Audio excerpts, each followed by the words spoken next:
One thing I want to talk about is how nice is fucking It's nice. earned chill time compared to just being lazy, being like, fuck it, chill time. Dude, that's funny you say that. I was thinking that too. It's like if you're lazy, if I literally just play video games all day and then it comes at nighttime and I'm just chilling, I just feel like I don't feel like I feel anxious. If I get a good workout in or I just get something done, I go to the coffee shop and read my book or something, I feel way better. Yeah, big time. Big time. Fucking earned chill time compared to lazy chill time is huge.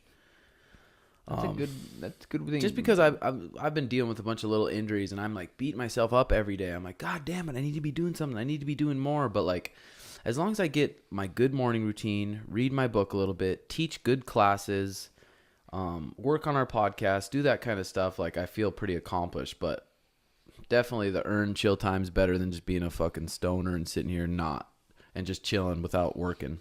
Yeah. How about your mindset waking up after eating a good night, eating good the night before compared to waking up and eating shit the night before? That's huge. And I think the longer you eat healthy, the longer the more it makes a difference. Right. Yeah. Like the healthier you are, the more sensitive you are to foods. But I swear, like if I eat a bunch of carbs and shitty stuff and sugar before bed, I'll wake up and I'll just be like, my mindset, my thoughts automatically aren't like, let's go, let's get to work. Right. I wake up and I'm like, I just want to lay here, just be a fucking slob. Compared to if I eat something good like a protein and some vegetables, I'll wake up ready to fucking go. Like pumped to go work out, pumped to read, pumped to do my meditation, pumped to do all that. So for you guys out there, like try that and see. Like eat healthy a couple nights. Don't snack out and then wake up and see how you feel compared to when you eat like shit and wake up and see how you feel. I think like being in fight camp, you don't eat extra at night or you don't cheat as much at night, and then you wake up and you're ready to go. But then when you're out of fight camp after the fight, you're like, oh yes, I'm gonna stuff my face, and then that's when you start getting like it just, you know what I mean? Yeah, because it's weird because you go to from all of a sudden you can't eat that to stuff to all of a sudden there's money in your bank and you can eat whatever you want. So then you get caught up in that fucking routine of just eating like shit. It's nice having that that goal date at the end. Like, okay, I fight this day, but then after that fight, it's like you don't have anything. It's almost nice to compete again, trying to fight a jiu-jitsu match or something. Just something to look forward to again. Yeah, for sure. What is your morning routine? We've talked about this before. I always wake up, drink my apple cider vinegar with some sea salt, go to the bathroom, write in my morning pages journal, read that daily stoic book, and then I go out and I try to meditate for 10 minutes. And then I go on with my day. I'll eat my food, check my Instagram, and then go to training. What about you? I'm not gonna lie, I've definitely been lazy after all this. Well, now that I found out I'm getting surgery, my mindset really like did a 180. Like I'm like, don't really want to work out because I'm like, God, I'm gonna be laying in bed for 2 weeks and then kind of being on crutches, and then kind of walking again in 6. So it's like my mindset kind of changed as far as work. Like usually I really like working out in the morning. I feel like that's huge. Yeah. And I didn't do it. Well, the last 2 nights I've stayed at Danny's house. Because they've been doing my house, the asbestos thing.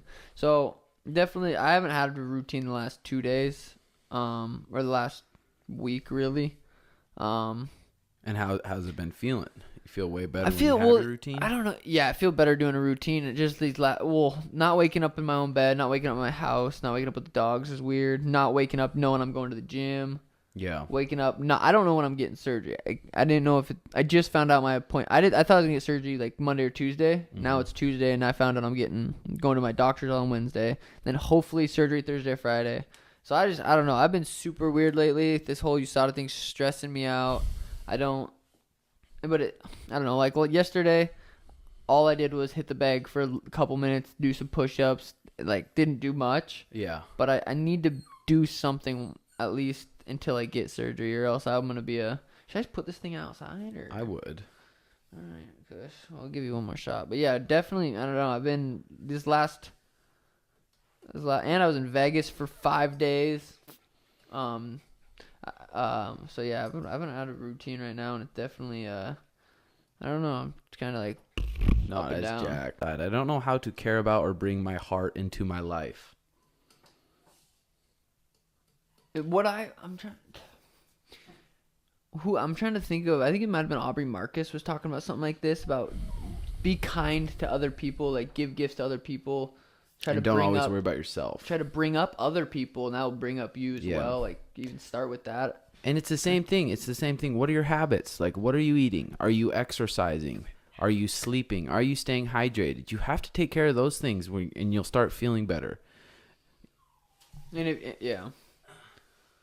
if you are doing those things, you still gotta read self-help books if you need to. Like if you need to start reading some of those, we've talked about numerous books on the previous podcasts that we've really liked. Yeah. Your routine of exercising, eating, sleeping, and staying hydrated. That if those aren't in check, you're probably feeling like shit. Get those in check, and then we'll go from there. How many minutes meditated do you and Sean both have?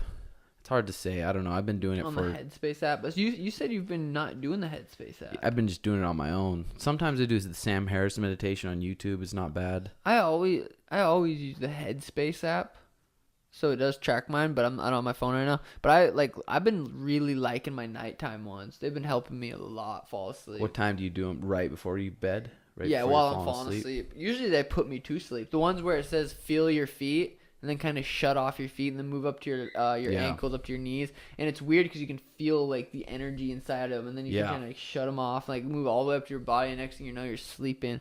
So I really like the Headspace Good Night one. That's one I usually do a 10-minute one, and I'm asleep by then.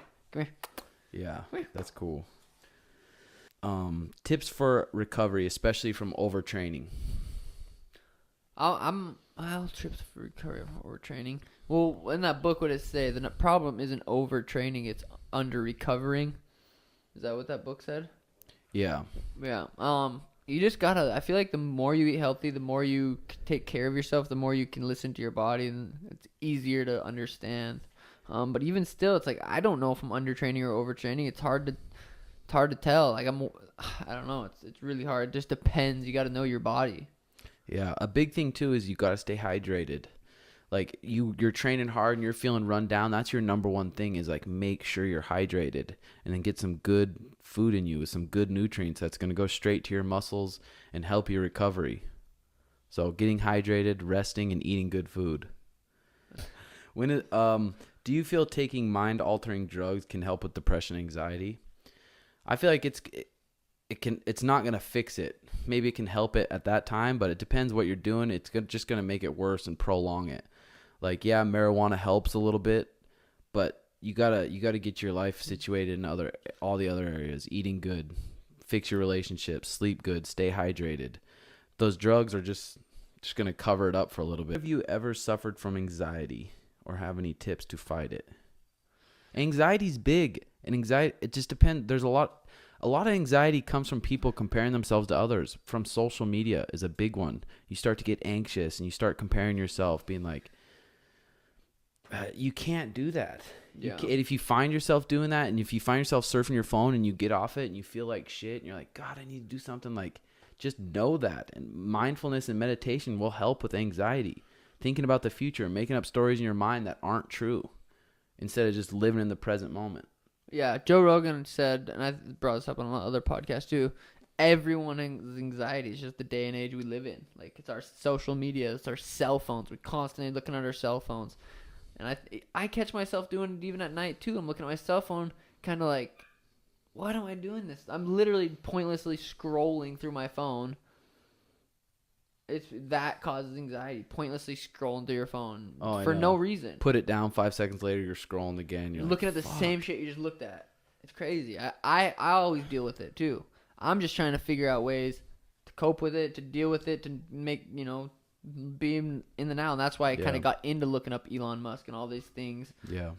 But, I think everyone deals with it, whether it's a lot or a little bit. Yeah. And once you learn how to meditate, then you'll start realizing you're like, okay, I'm starting to feel anxious. Okay, I'm going to take a couple deep breaths, really feel them all the way from my nose deep down into my belly button and just be right here. Usually after you do that, take a good 10 deep breaths. You're like, okay. 6 is the magic number. That was like the Japanese thing. 6 will literally alter your mood. I think Aubrey was talking about it. It will Yeah. literally change your mindset and your mood. 6 big, deep, like conscious breaths, and just try it. What's the worst? 6 big, deep breaths. How long does that take? 10 seconds, 12 seconds, whatever it takes. Try it. Just remember it. Yeah. Favorite pre and post exercise sparring meals? Just depends. For me, like this morning, I went and got a workout with Jarrett. I had 3 eggs, a piece of Ezekiel toast, and apple. After, I had some of my amino acids, BCAAs, and I came home and had a shake with protein, frozen banana, almond milk, peanut butter, and then some collagen powder. And then I just had a coffee, and I'll probably eat again in a little bit. But I keep it pretty simple. My stomach's used to those foods. I just try to keep it good. Not a lot of food. Shit. Yeah, just shit foods. After sparring, usually we spar Wednesdays and Saturdays. Danny gets off at 5 on Wednesdays, so usually right after I'll just have like a shake or something, just a little bit. But then for dinner, we always do something good. Like every Wednesday and Saturday when in sparring, it's kind of like a celebration meal almost for us. So we kind of like pretend like, I don't know why, but we eat something super good. Saturdays usually we spar at noon, so Danny's not off work. I just go home, eggs, toast, a shake, something pretty light, or not light, pretty simple. Mm-hmm.